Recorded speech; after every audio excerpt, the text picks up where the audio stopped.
Sebelum menyaksikan video ini, pastikan bosku jangan lupa subscribe. Karena subscribe itu gratis plus bonus tonton video terbaru setiap harinya. Jangan lupa ya. Jokowi membuat asing percaya untuk menanamkan modalnya di Indonesia. Bank Indonesia mencatat aliran modal asing masuk capital inflow portofolio sejak awal Januari 2020 hingga 21 November 2019 sebesar 220,9 triliun year to date.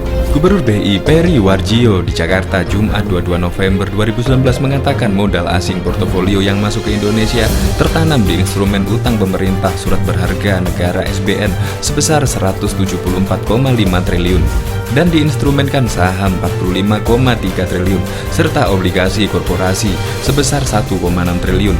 Modal asing masuk ini jauh lebih besar daripada modal asing tahun lalu, ujar Peri. Namun dia mengakui sepanjang sepekan terakhir hingga 21 November 2019 week to date terjadi aliran modal asing keluar outflow dengan besaran 2 triliun. Dana sebesar ini berasal dari SBN 1 triliun, saham 400 miliar, dan melalui obligasi korporasi 500 miliar. Peri mengklaim keluarnya modal asing menjelang akhir tahun lebih karena faktor musiman sesuai lazimnya kegiatan transaksi di pasar. Dana yang keluar pun menurut dia merupakan dana yang investasi jangka pendek. Terjadinya dana keluar dalam sepekan terakhir karena sikap investor yang menentukan arah investasinya dengan melihat beberapa faktor.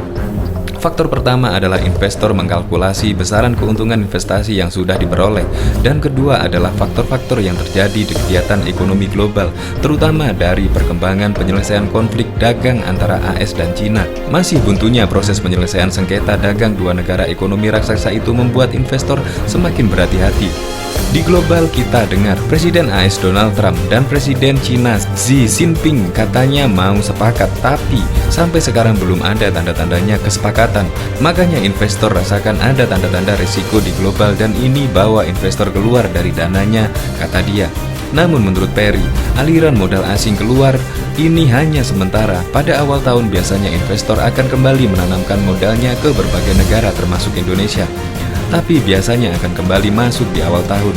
Ini pola musiman menjelang akhir tahun dan pada saat yang sama ada kenaikan resiko karena perundingan AS dengan Cina, katanya. Masih tingginya modal asing ini juga menopang nilai tukar rupiah di pasar keuangan. Nilai tukar rupiah di kisaran 14.095 sampai 14.100 rupiah per dolar AS saat ini, ujar Peri. Masih bergerak sesuai mekanisme pasar secara alamiah.